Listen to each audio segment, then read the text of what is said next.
Technology, guys. Isn't it great in the 21st century?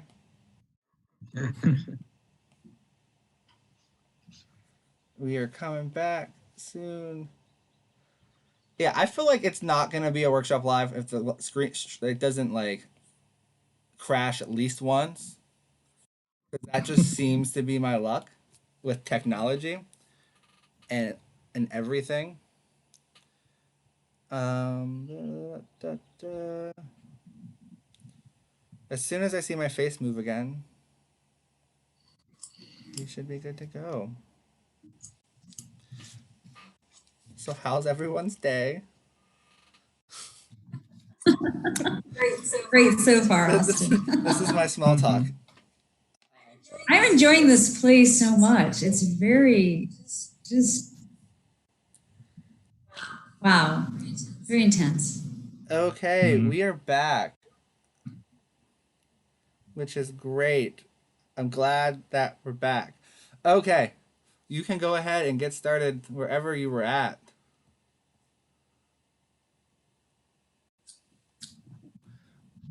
Start just after, I suppose. Yes. Men, that's where your real work lies. I'd wager that no man has ever been gentle with you, touched you gently, spoken soft, kind words, stroked your hair, made you feel like a woman, a real woman. Don't. Men aren't all beasts, Hester. Some of us approach a woman with reverence, with the Lord's own fire in our touch. I can make you right. I can make it so you'll never want a woman again. And all you have to do is let me, in a glance, that it's all right, that you want it. What if I don't? A second collection could keep you here into the new year. But you know what, Hester? I think you do want it. You have yet to meet a bitch that doesn't. Does Naomi know what you do? Don't you speak my wife's name. A man of God does whatever is necessary. And don't tell me you haven't been asking for it. I won't need it. Take off your panties. You're a fraud. You don't want to help me. It's you who doesn't want to help herself. This is the Lord giving you a last chance. Not the Lord I know. You know nothing. Have you not read Proverbs? Trust in the Lord with all your heart and learn not on your own understanding. Here, let me. You can quote scripture till you gag. Not gonna happen. Don't you want to get well? If you ever lay a hand on me again, I'll tell Naomi. I'll tell the whole damn congregation. Stupid girl. I was trying to heal you. Do you think a man like me could desire a mousy little deviant? I can barely stand the sight of you. Good. Then don't look. Hester holds herself very erect. Exits. Scene 10. The Dimmesdale living room. Naomi enters and finds Roger nosing around the room, running a hand along its soft furnishing, turning over its knickknacks. Roger, how'd you get in? The back door was unlocked. Beats knocking. So, this is what a good Christian home looks like. Did you crochet the doilies? Nice touch. My husband will be home any moment. Worship service this morning. Between us, I don't much like the good pastor. I'd much rather visit with you. We seem to understand each other, you and me. I know you're upset for forcing your way in here like this. Where is your Christian hospitality, Naomi? Do not neglect to show hospitality to strangers, for thereby some have entertained angels unawares. So you've read scriptures? In self-defense. For years, my wife never let up on me. Egged on by your husband, bless him. Your faith needed something to anchor her in this world. The pastor took a special interest in her. I'm sure she's told you about the Christmas baskets and the birthday checks. Okay, so I haven't been the most consistent provider. but I'm here now. Naomi, please, I've got a really bad feeling. That place, the program, if it's all above board, why doesn't anyone know anything about it? To be honest, I don't like it much either, but if something bad went on there, surely Arthur wouldn't be part of it. He's there almost every day. What has he told you? Not much. Looks like any other school, and it's only out on a dirt road. What's it called? I never thought to ask. There are no signs. It's fenced off with barbed wire. What's the name of the town? The nearest town is Branville. Maybe the ministry owns a lot of land out that way. Anything else that might help me find it? The billboard for Borden's Milk. Someone spray painted God hates faggots across it. I told Arthur that we ought to paint over it. One last thing. I'll need my gun. You know I can't give that to you, Roger. I don't want anyone getting hurt. How about Hester? You think she's not being hurt? No, we don't know that. Did she seem happy to you when you last saw her? Let's come home. She asked me to speak to Faith. A young boy cries. Oh, my son. He must be having a nightmare. The gun, Naomi. I won't leave without it. I must go to my son. Naomi, I'm not a violent man, but a father protects what he loves. Hester doesn't stand a chance in that place. Please, Roger. My son, you're scaring me. I don't want to hurt anybody. Just give me the gun and I'll go. I won't lay a hand on you. For the love of God, let me see my son. Naomi begins to walk in the direction of the young boy's cries, but is stopped by Roger, who grabs her by the wrist. Hello? Faith enters in a posture of apology. Roger, what are you doing here? It's all right, Faith. Roger was just leaving. No, nothing's all right. Someone called me from the program. Roger, it's our little girl. She hurt herself. Hurt herself? How? They said something about a figurine.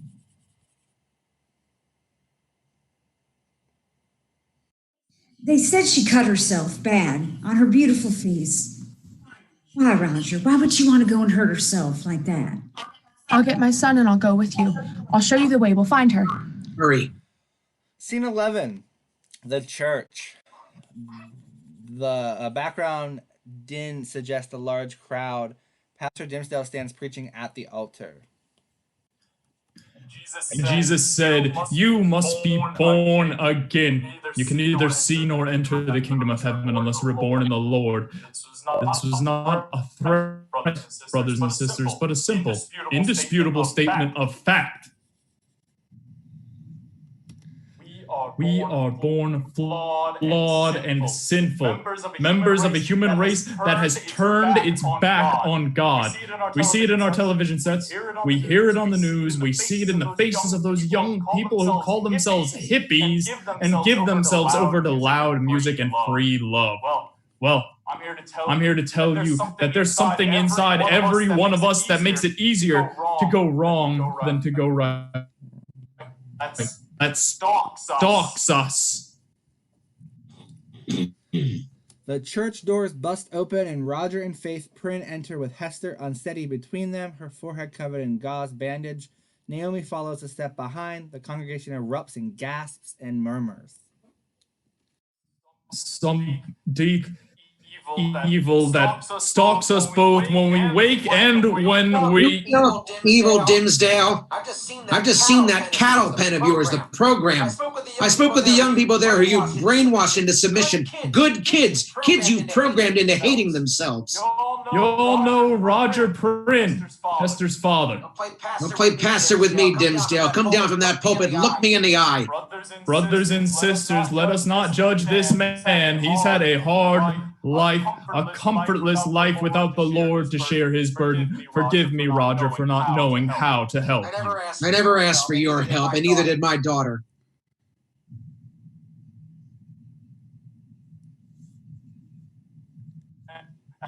You hear? We are all one family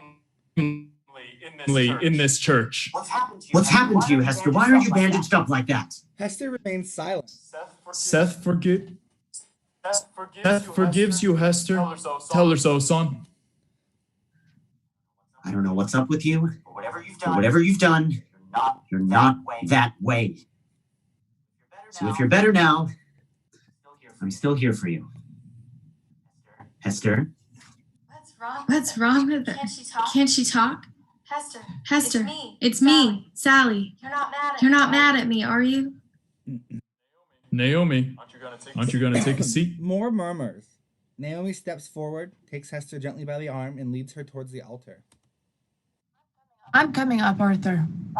Roger? Roger helps Naomi maneuver Hester up the stairs onto the chancel. Naomi then leads her to the altar. Friends, if I may call you that, I've been married to my husband for 6 years, and I've spent 5 of those years here with you at Spiritual Freedom Church. I married for love, and I married young. It was Arthur, Pastor Dimmesdale, who brought me to Jesus, and I'm forever grateful to him for that. And as I've continued to study and observe the world around me, my beliefs have changed, softened. Enough to make me question some of my husband's sermons and occasionally his actions.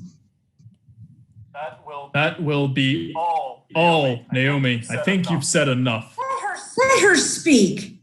What did God give a woman a voice for if not to use A it? few women in the pews murmur, "Amen." Ever since Hester Prynne was called to this altar, I have searched the Bible and my own conscience, straining to understand why Christians, many of them good Christians, feel so threatened and offended by people who love differently. Yet I'm not a theologian. I study the same Bible passages as you, and I cannot find the answer. There has been much speculation about the woman with whom Hester committed this unspeakable sin. Though nearly every female in this church has come under some suspicion, when all this time, the one woman who no one dared to name moves among you, enjoying your esteem and fellowship, that woman deserves your contempt. Naomi, don't. This is what your zeal has done to an innocent who wanted nothing more than to show her love for another human being. Naomi removes the bandage from Hester's forehead, revealing a bloody, raised cut in the form of an R. The congregation erupts and gasps. I'm gonna puke. I am as guilty as any of you. You're no more guilty for not standing with Hester from the very first. Mrs. Dimmesdale is overwrought. Could someone please escort her home? I am overwrought, Arthur, and I will stay overwrought until I've had my say. I love God, and I love Hester Prynne the same way that I loved Arthur Dimmesdale once. May God help us all. Some congregation members, including Seth Pence, head towards the exit. Stop! I am still your pastor. Leave the Lord's house at your peril.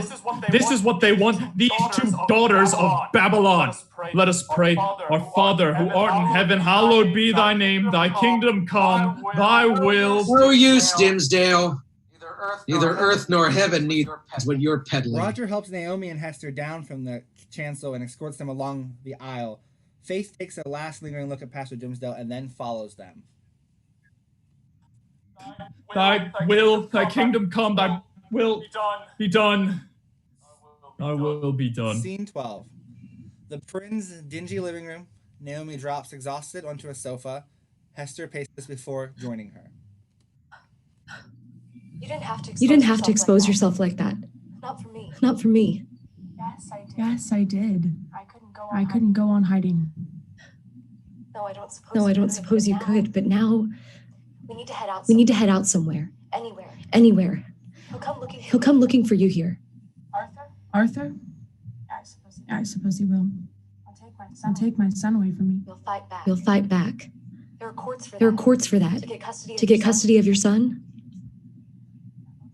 Never give it to me. Arthur's a pastor, and in the Bible they stone women like me to death. Why would they let me raise a child? You're a good mother. And how do I prove that? I've never had a life apart from the church, and now the people know it. Arthur has friends in high places. Not everyone will abandon him. You'll have another church go on preaching the same gospel of fear and finger pointing. What if Arthur wasn't the man people think he is? Man of the cloth, you mean? He's ordained. Where's the cloth, all right? But if someone the pastor had tried to take advantage of came forward to testify? Take advantage of? In what way? In a carnal way. What are you trying to tell me, Hester? Have you heard something? A rumor? It's no rumor. I was there. I have some misunderstanding. I mean, you can fault Arthur for a lot of things. He's a prudent man. I've never seen him get within 10 feet of a woman except to hand her a Bible. I'm the woman, Naomi. It happened at the program. He started touching me. And when I told him to stop, he threatened to take up another collection and not let me out of that place. I don't believe it. Arthur? I would never lie to you. I'll say the same thing under oath. Pastor won't be able to keep you from seeing your son if I testify. Are you saying that he raped me? If he hadn't meant to, why did he order me to take off? Look, you don't want to hear this. He was afraid I'll tell you. And now I have. I heard that touching you wasn't just part of the program. He tried to lift my skirt. He said dirty things. What kinds of things? Like he'd never met a bitch who didn't want it. Didn't want what? It. Oh, that could mean almost anything. There was more. Said if I let him, he'd cure me of ever wanting a woman again. And then he started. No, I don't think I want to hear anymore. Not right now. I need to pray. You don't believe me? No, of course I do. What I'm hearing.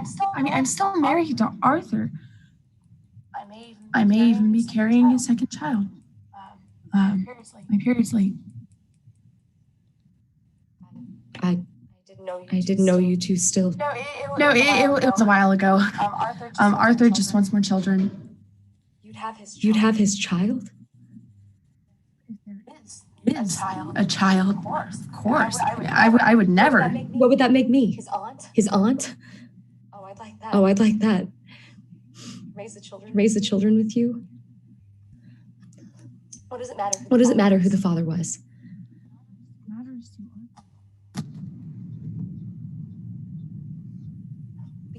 We can figure all that out later.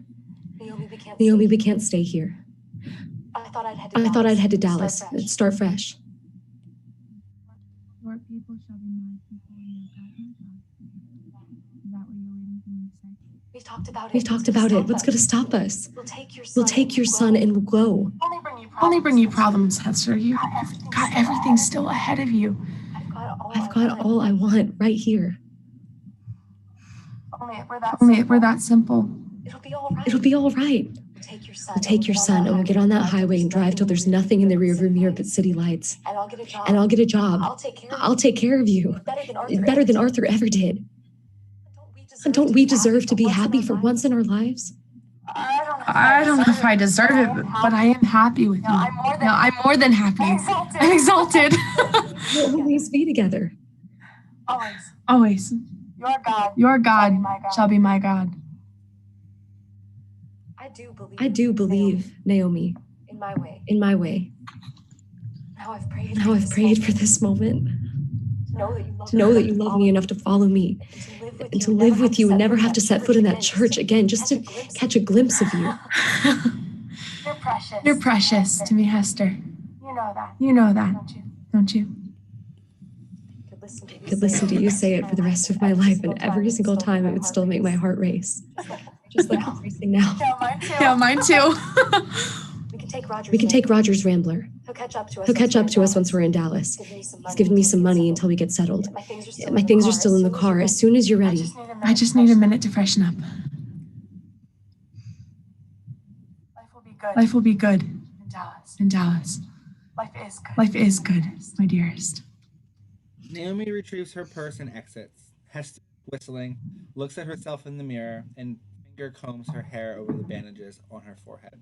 She picks up the car keys and, smiling, gives them a toss or two in her hand. Without warning, a loud gunshot rings out nearby. Naomi? Blackout. Epilogue. The Prynne's living room. Hester, Faith, and Roger, dressed in mourning, enter. Sit with us a while, Hester. Barely had time to. There are things to settle. Family things. Tired. I know you are. Beautiful woman, Naomi. She deserved a happy life. That's what I told her. The bride she loved, laid out in that satin dress. Things the pastor said about her. He always did give a good eulogy. He didn't know her. Nobody at that damn funeral knew her. Why don't you tell us about her, Hester?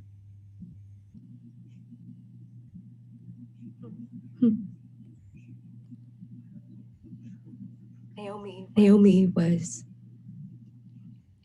imperfect in the most amazing way. Couldn't stand hypocrisy. She could barely breathe around it. She tried to surround herself with pretty things. Flowers and poems. She tried. But she could see what her life was becoming. She'd quote Thoreau about most people living lives of quiet desperation.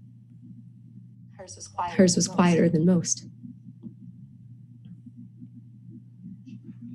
He loved you, Hester.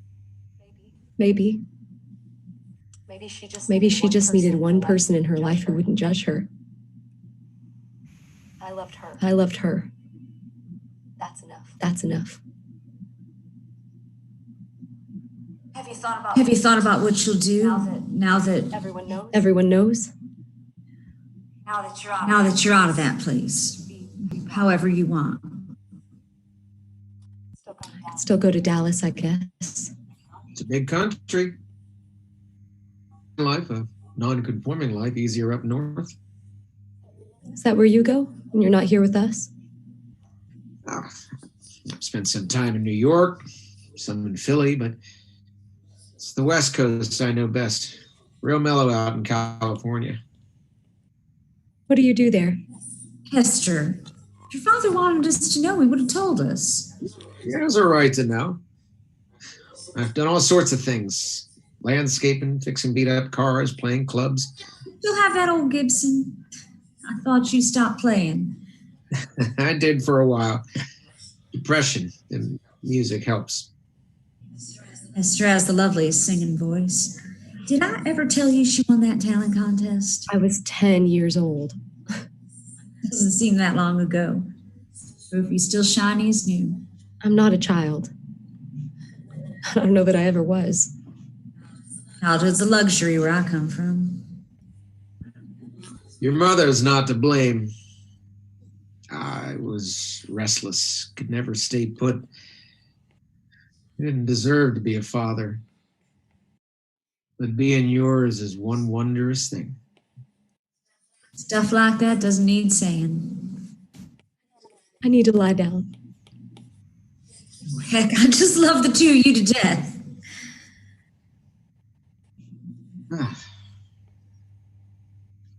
You'll be all right, Hester. None of us will ever forget the sound of that gunshot, but life pulls us back. Eventually, you just get tired of suffering and begin to notice all the crazy goodness around you. That's what Naomi said. I'd like to believe it. Hey, you can still take the Rambler. Take and go wherever you want. Just give me a call when you get there.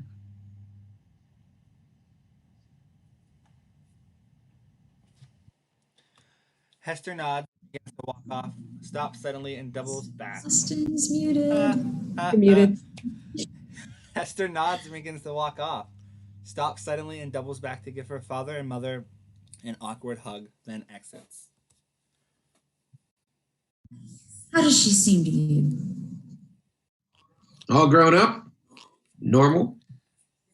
You're good for her. You say the right things. I can't seem to get anything right anymore. Don't say that. You raised a fine young woman. Take her with you, Roger. Can you do that for me? It's a long way, Faith. You'd be alone. Take her, please. I don't expect you to keep dragging back here anymore. I've always known something wasn't right between us. What's his name? Whose name? I've always known there was someone. Martin. His name is Martin. Faith, All right. I've got Jesus. You've got Martin. If I could give you back all those years. Don't say that. I wanted to marry you. I'd marry you again. It's our little girl we've got to think of now. She needs you. There's nothing for her here. You're here. I don't like to think of you all alone. I won't be. I found another church. Plenty to choose from around here. Stay in touch. About Hester. Send me a Christmas card, and maybe one day I'll make it out west to visit our daughter. Play for me that old song like we used to like to sing so much. I figure you'd forgotten it. Not a word.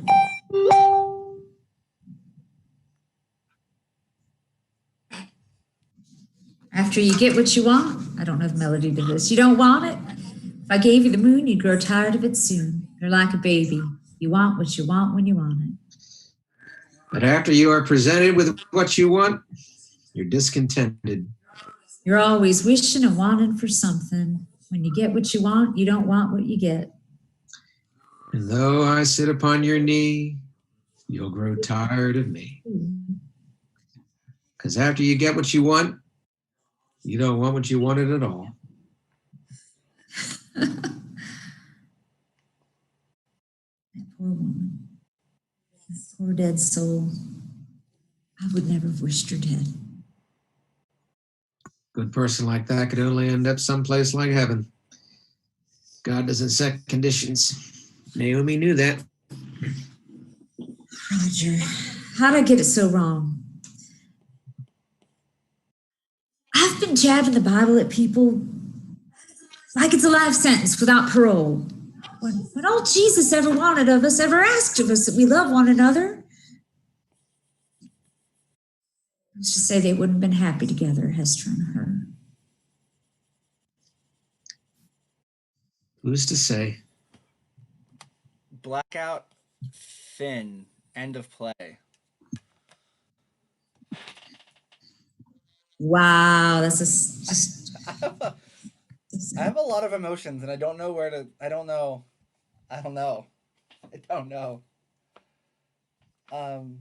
Wow. Does anyone want to start by saying anything? You all did fantastic. Thank you. Yeah. I had to adjust the volume on the live stream because y'all were showing some conviction. I had to turn it down. I was like gonna blow out some speakers. I think that this is one of those shows where like reading it on the paper is one thing, but to actually hear a cast of people putting out the emotion and actually doing the show is a whole different ballgame. Like, I had my screen off because I was cleaning up my house and everything, but like I'd be like picking up a blanket and I'd stop for like 5 minutes and just stare at the screen, because it didn't matter that we're not on a stage acting. Like, the conviction in your guys' voices was enough for me to be like, I know what's going to happen. I've read this like 3 times, but I need to know what's going to happen. Like, who's going to do what next? So I think it's just one of those plays. I think what I didn't pick up from reading it so much, but what you guys brought to life was the feminist quality of this.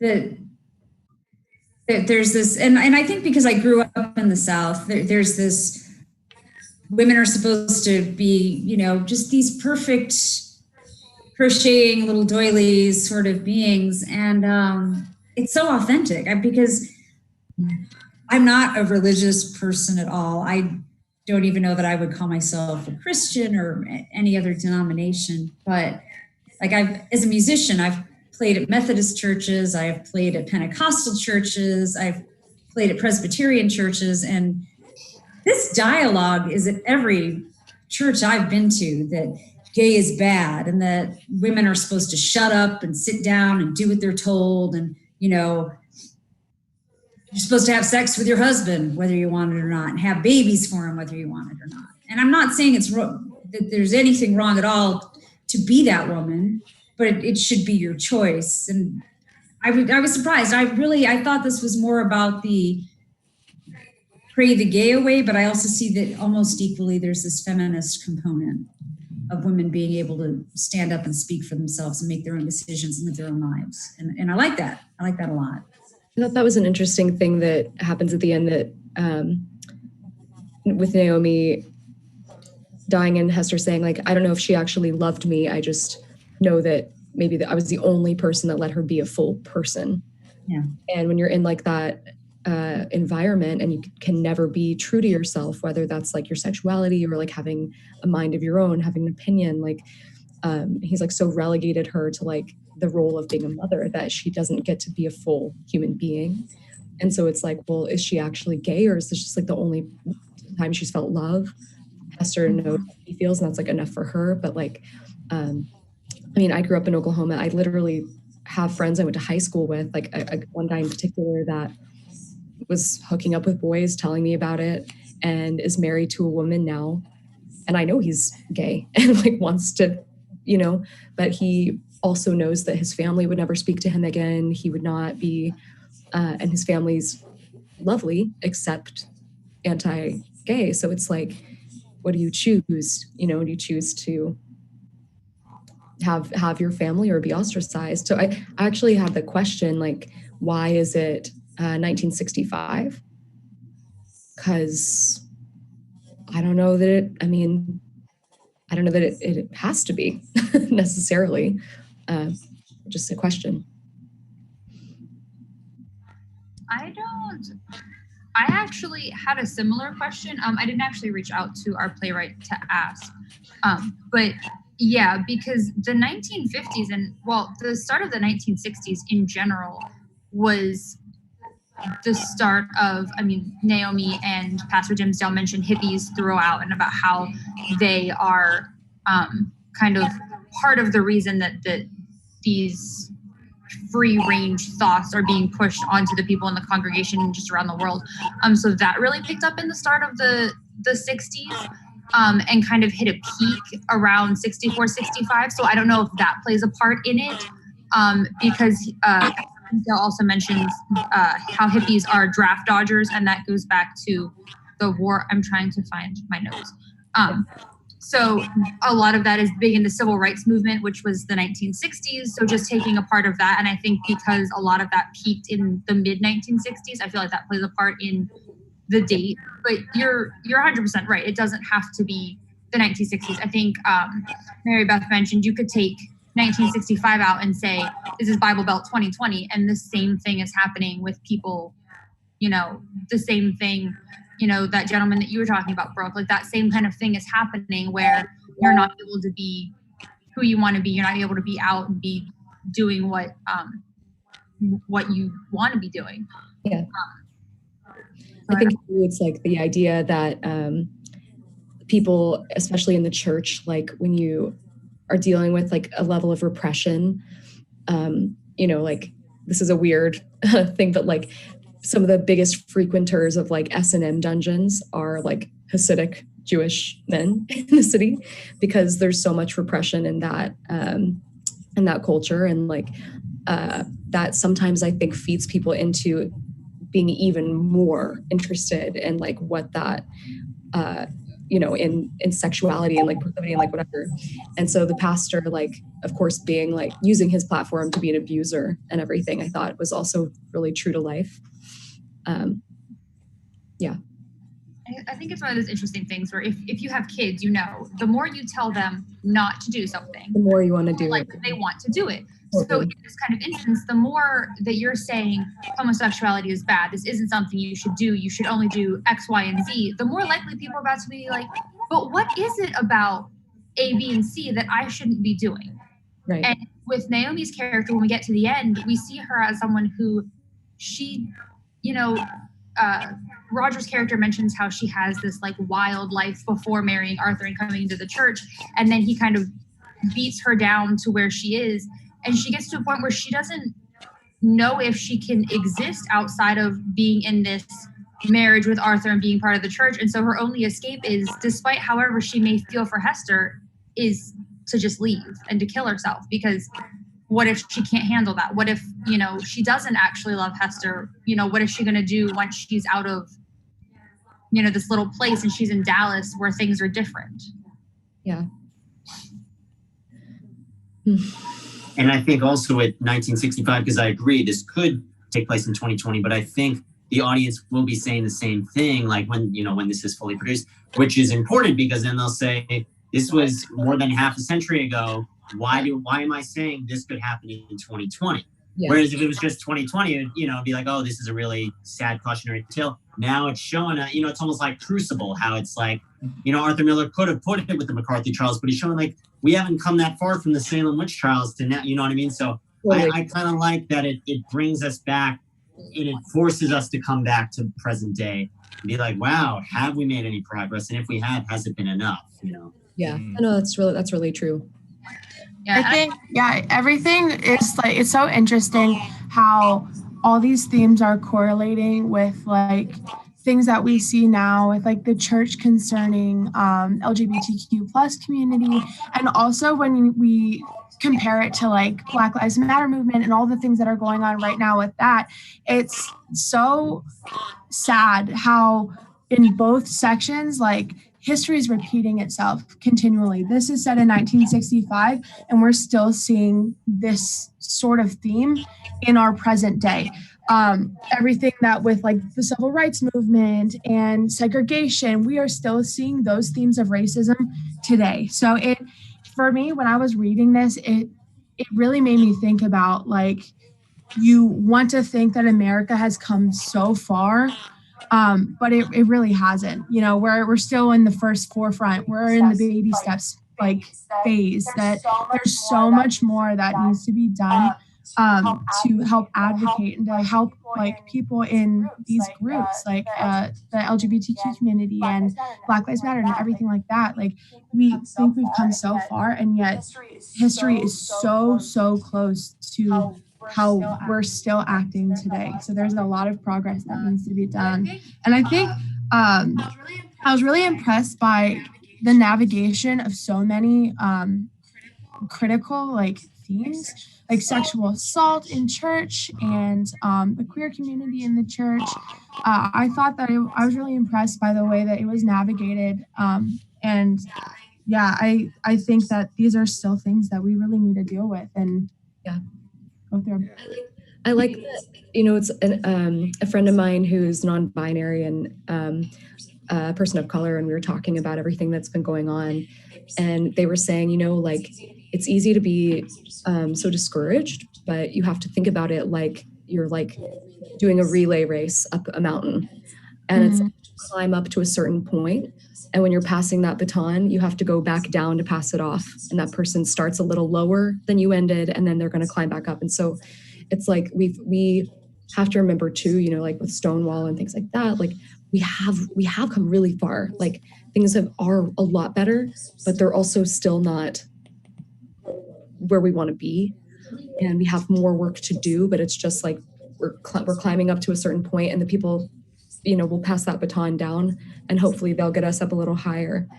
But I think that is actually, I'm glad that we're having that conversation about why it's set when it's set, because I think that is important. Yeah, I have 2 points on why 1965 is important.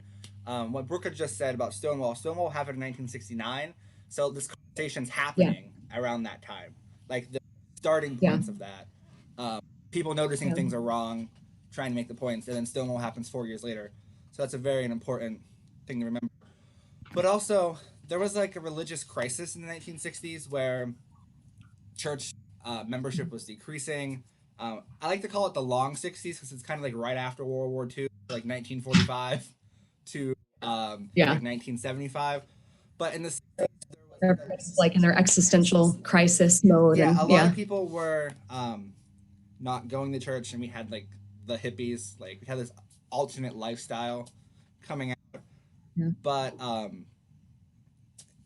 church in the 1960s became more than just church. It became socialization. So as Mary Beth said, like you have all of these pristine women coming to church together to talk.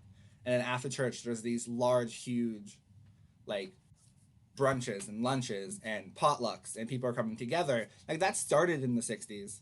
So Faith being a single mom with Hester trying to find a family, that welcoming socialization of the church, becoming a community, really makes sense in the 60s. I don't want to say it doesn't happen now, but like I don't see churches having huge potlucks every Sunday after church.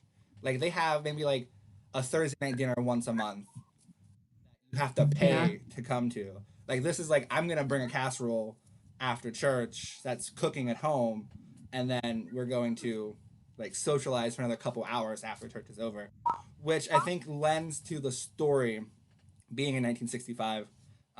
Like it's never like specifically said that that's what's happening, but cultural context. Well, I don't know. I mean, I think it depends on where in America you are. Because like again, and in Oklahoma, girl, that is exactly what's happening. I mean, my grandmother passed away in February, and at the funeral, when I was there, it was all these little like old ladies who were like, "Oh my God, well, you must be Patsy's granddaughter because you look just like Patsy." And they really do that. And they had like Charlie's Chicken, like catered the funeral. But they do that every week, and that's so maybe that's the other question too, is like which America, because Stonewall was like, percolating, all these things were happening in New York City, but like you could probably argue that in like small town America, they're at least, ideologically maybe 30 years behind because of religion and because of certain conversations not happening. So yeah, I don't know. Sounds so interesting too, in the scene leading to Naomi killing herself, is that she really tried to stick up for / deny that her husband would do such a thing. And I've seen women do that. Yeah. And oh my goodness, you two brought that to life. And I was like, oh, I missed that before just reading that. Hearing you speak the words, I thought that's a thing too. I think, again, it's this conditioning of women. Yeah. Well, he couldn't have done that. He'd never do that. I don't believe, are you sure? You must be wrong. He couldn't have tried to rape you. You must have misinterpreted that. Yeah. And she's like, are you sure that it wasn't part of like the program, like his touching you? And the other playwright actually puts that in air quotes as if she's like, was he really touching you? Or was he like casually like, hey, like you need to, whatever. And I think that's huge. I actually sent an email to Germaine earlier and was like, hey, like we've talked about all these contemporary issues. And I was like, I think that the way that they weave together what's happening now versus then and the time period, all of that was just very well done. It was very well handled and well balanced because like you guys said, we covered so many things within that were likely happening then and that we're still dealing with now. So it was done really, really well. And like you said, Mary Beth, some of the stuff is like, you could be reading it and you're like, oh yeah, you just kind of read the words and then you see it and you're like, oh, hey, that's this thing. And I didn't see that when I was reading it. because it comes across differently. Yeah. You know.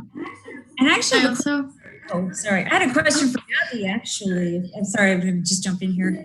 Because I think this would vary from actor to actor playing the role of Naomi. But at what point in that scene did you feel like Naomi suddenly doesn't see a way out and is going to end her life?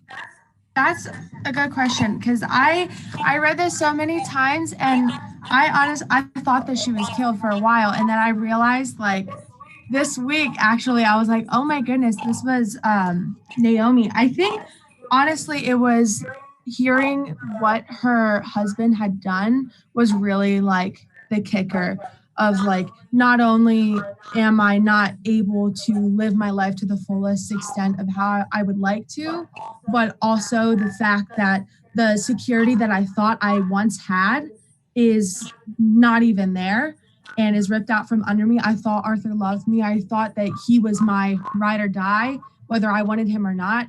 And he's out here doing this with however many women. I really think that was the kicker for Naomi of like, this is too much. And that was her way out. About like, or not maybe even the question, but the thought, because like, how much does that suck also that it's Hester who's the person that has been her like solace, and it's like the one escape.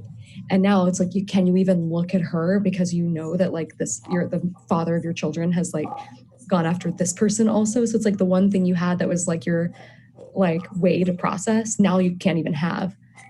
Exactly. And that's what I was thinking too, is like Hester was like her only thing in her life that was uniquely and solely like her identity.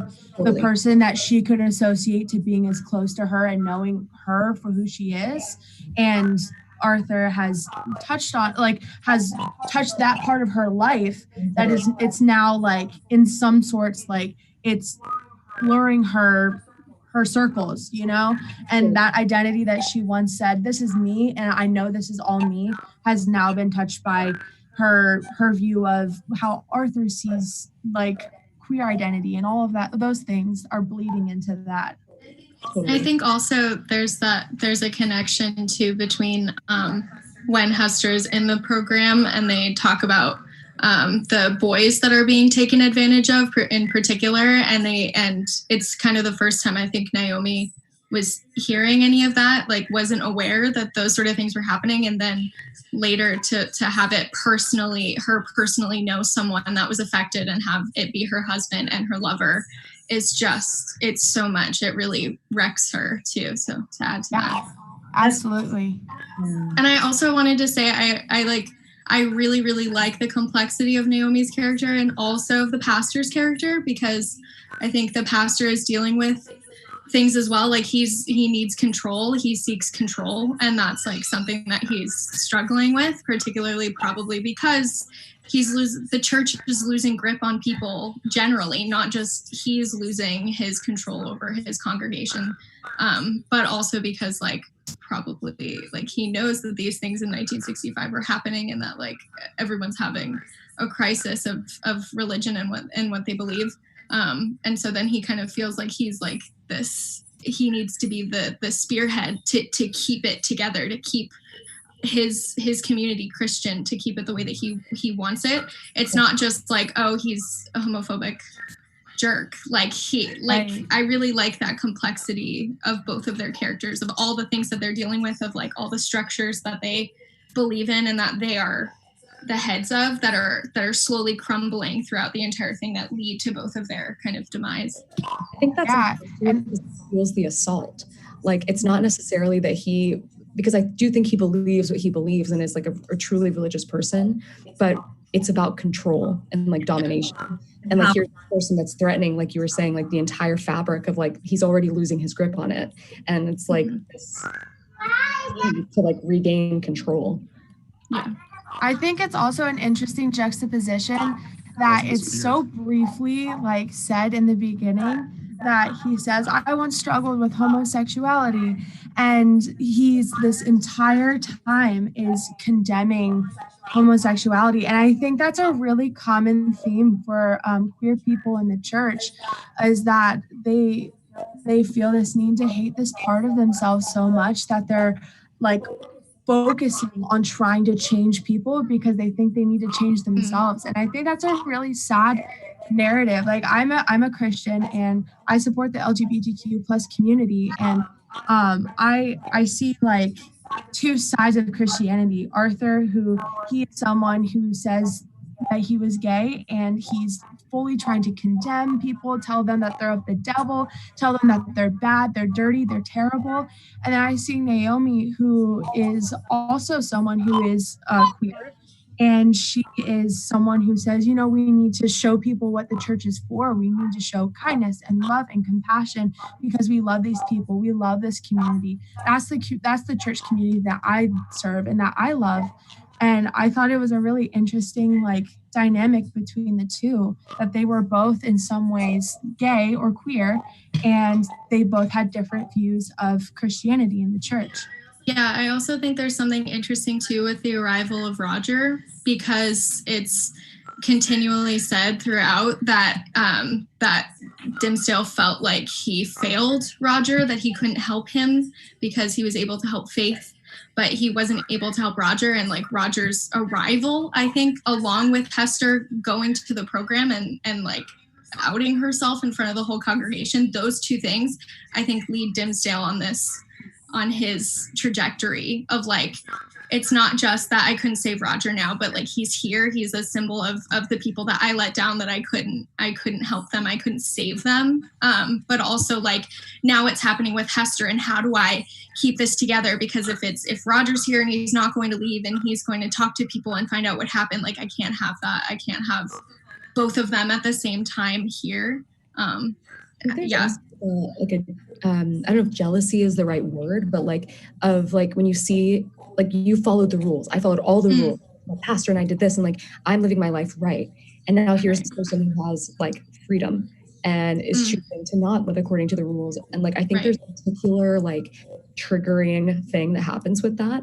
And with Hester as well, with Dimmesdale and Hester, it's like, what makes you think that you don't have to follow the rules? I've had to do this my whole life to like get by. And especially if someone's dealing with like internalized self-loathing or like homophobia directed towards themselves. It's like, wait, I didn't get to like live my life and like be gay and like love who I love, so why should you get to? Yeah, definitely. It's like an element. So that's interesting. I actually didn't pick up on him saying that he struggled with that before.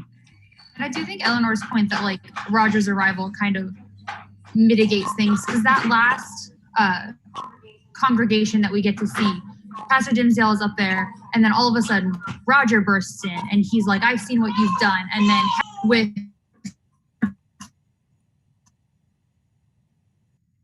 and kind of exposes everything. And when he does the Lord's Prayer, he says, thy kingdom come, thy will be done. And then he stops and he says, thy will be done again. And then like he has lost everything. He's lost his wife. He's lost his ability to control his congregation. Kind of like I've lost the ability to control my children. So he lost everything and he's just like, I'm done.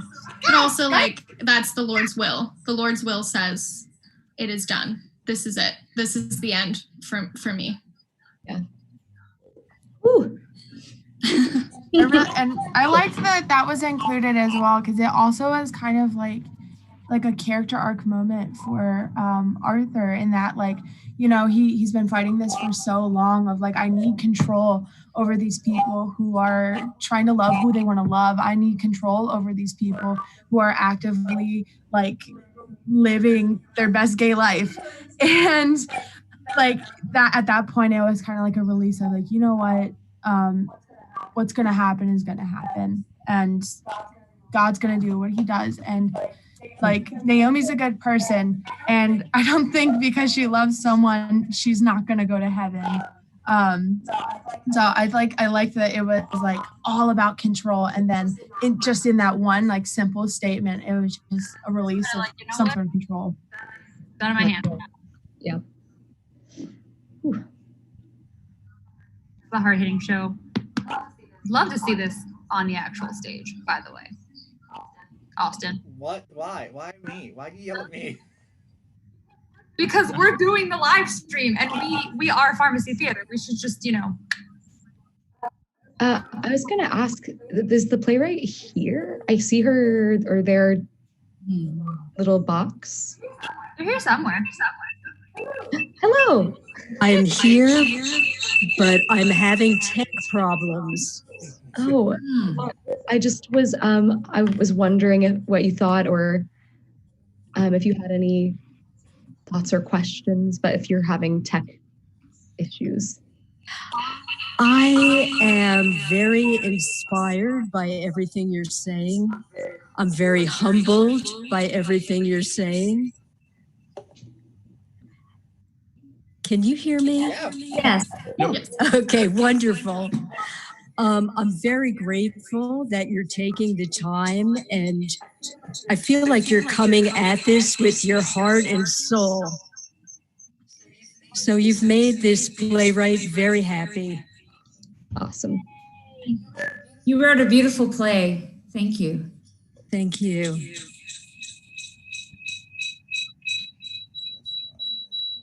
me a second.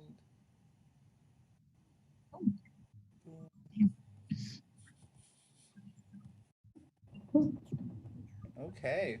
Does anyone have anything else to say? Any other comments, concerns, questions? But and everything else, just so everyone in this, I forgot the word, everything in this Zoom meeting right now, we're all in the same email. So basically, if there is any other questions, any other things that, any other answers or any other thoughts you have, you can always reply directly to the playwright. You can reply all. So the conversation doesn't have to start right here. It can continue going after the live stream.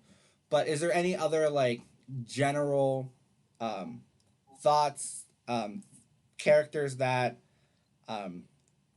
you liked, characters you didn't like? Like I wrote down 1,000 times that Pastor Dimmesdale's an ass. Like every time that he talked, I just wrote it down because like I was getting annoyed by Pastor Dimmesdale. But I think that's the point. So I'm fairly positive my dramaturgical notes. Every time he does something, it just says WTF with a bunch of question marks. And I'm like, what are you doing? Pastor Dimmesdale's written very unlikable, which is great. Like that's what he's supposed to be. Like you're not feeling sorry for him when he loses everything. Yeah. No, I think it's important to remember that for everybody that dislikes a Pastor Dimmesdale type person, there's also a person that equally loves him and thinks that he's speaking to them personally and that he's shining a great big light on their soul, and it's amazing. And sorry, I'm being judgmental. I'm rolling my eyes on that at myself. But when I've seen people like Dimmesdale speak, what I notice is that they pick people out to speak to, and they kind of gauge the room. They kind of monitor the room, and then they try and find those weak points and hammer at them. But then they have moments where they do this very theatrical testify to God thing. So they'll talk and then they'll be like, I can't even, it's very circus masterly, if that makes any sense. I don't know. I feel like in the first Dimmesdale doesn't know that Dimmesdale doesn't know he's a douche. Dimmesdale probably, he feels like he's super righteous and super powerful, and he doesn't like anybody challenging his authority or his power. But I don't think he's out to destroy anybody. I think he's just out to build himself an empire and be worshipped. He wants to be, I think a Dimmesdale person wants to be worshipped. I think it's about ego and insecurity and. Definitely. I feel that it was his, that most of Dimmesdale's actions are rooted in his fear, and he expresses his fear through anger because it's his fear that he won't have his worship, he won't have his empire, he won't have this, whether he's thinking about it in that way or not, whether it's, I don't want this to happen, so I'm going to lash out or be angry or make people feel a bad way about the natural feelings because it threatens where he has built his foundation, where he has built his temple, so to speak, where he has built his church. And I loved your Dimmesdale. In fact, I loved everybody's portrayal of these characters. It was all so good. I'm like, well, wow, it was fun to watch on Zoom even. Yeah. Yeah. I think it's important to remember that for everybody that dislikes a Pastor Dimmesdale type person, there's also a person that equally loves him and thinks that he's speaking to them personally and that they think that he's speaking to them. Also, I'm the world's worst English major. I'm going to preface with that. I'm probably also the worst high school English teacher that ever was because I never read the Scarlet Letter. Um, so like, It's gorgeous. so like, I guess my question for all of you is,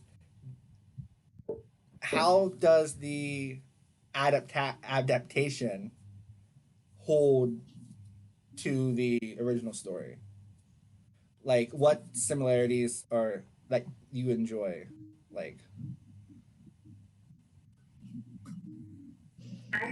I haven't read this book in like 30 years, so I can't. I have a general recollection of it's it. still better than me. I could say a lot of things, but like I also feel like as the dramaturge, that was my job to know all the things. But in general, I think the way that Hester is ostracized is probably my favorite part of the adaptation versus the original. So for Austen and anyone else who hasn't read it, terrible. In the original, Hester is ostracized because she ends up having this relationship and she has a child out of wedlock. There's a whole thing with her husband and she won't admit who the father of her child is. And so for this adaptation, we see her being ostracized for something that is outside of the community standards, and she won't name the other person. She won't name Naomi as her accomplice, so to speak. I also find it interesting the parallels between Pastor Dimmesdale in the original Scarlet Letter and Pastor Dimmesdale in this, because spoilers, Pastor Dimmesdale is Hester's lover in the original the original book. So that kind of juxtaposition, the way that Pastor Dimmesdale and Hester interact at the program versus how they interact in the actual novel. I had a field day with this show, guys. It was great. I thought one thing I love about Scarlet Letter, it's been a long time since I've read it, but I liked that what is supposed to ostracize Hester, and it does, and like isolate her, also gives her like a weird sort of freedom, because like otherwise she would be forced to like, she would be living with her husband, she would be like living a certain way, she wouldn't be able to raise her daughter the way she wants to raise her daughter, and like this horrible thing happens, but it also lets her actually be honest and free. And I think for Hester in this play, like we don't know what's going to happen to her, but we know like it has set her free in a way, and she gets to like maybe go have a life, and she's going to maybe go live somewhere else and like whatever. So I liked that for both Hesters. So I should probably read the book. That's what I'm getting. Probably. It's dense. The language is really dense, but it's really good. I mean, it's also got like, a full several page description of like the hanging gallows. So like, yeah, it's dense, but it's good. You should read it. I have a copy that's annotated. I can give it to you, Austin. Well, that's just Nathaniel Hawthorne in general. But yeah, okay. That answers my question. Yeah. So is there anything else we want to talk about before I go into my spiel about what's coming up in the future? I would like to say something to anyone who's still watching or the viewers. If anyone's like struggling with their identity, or if this play was somehow like enlightening to you or made you feel some type of way, I just want to tell everyone that no matter what you're going through or what you're thinking of, you are so immensely loved and you are so important and valued. And I hope that in some ways, like this play like helped you either with like your identity or something like that. I just want everyone to know that they're so loved. That is beautiful, Abby. I'm so glad you said that. Okay. So here's the long spiel of what's next. So we have another workshop live next Saturday. That is New Year's Eve at the Stop and Go. Also depressing because apparently depressing and thought-provoking plays are a specialty. So that is next Saturday. And next Sunday is a conversation about LGBT plus representation on the stage. So we're going to talk about why it's important to show those lives, but also why it's important to not romanticize those lives, because theater should be thought-provoking and should tell a story in history, which is why we have Sarah on our staff, because she researches everything and makes sure that we're being as historically accurate and culturally accurate as possible, to give those audiences that thought-provoking experience. We have a special guest for that one. Jay Armstrong Johnson is going to be joining us for that hour-long discussion about everything that's happening. And if you follow Jay Armstrong Johnson on any of his social media pages right now, he is fighting the good fight for Black lives everywhere. He is sharing resources. So if you're wondering, what can I read? What can I watch? What can I do? Those resources are there, but those resources are also on our page too. So if you are like, I just want to watch a documentary to understand this better, we posted a read, watch, listen section. So you can, some books you can read, some things you can listen to, and some movies you can watch if you want to learn more about that. So that is next weekend. The following Saturday is a live reading of The Normal Heart, which Sarah is working on. That is at 7:30 p.m. So if you all want to listen to this Larry Kramer piece be read aloud, Sarah is working on putting that together. We invite you to come join us for that live reading. But yeah, those are three big things that are coming up. But always stay posted, because we are doing a lot of fun things during the coronavirus, so that we can keep theater alive, but we can keep those discussions alive, because the discussions are what keeps us going. But everyone, say goodbye to everyone at home. Bye. Thank you so much. Everyone, take part. Bye. Thank you.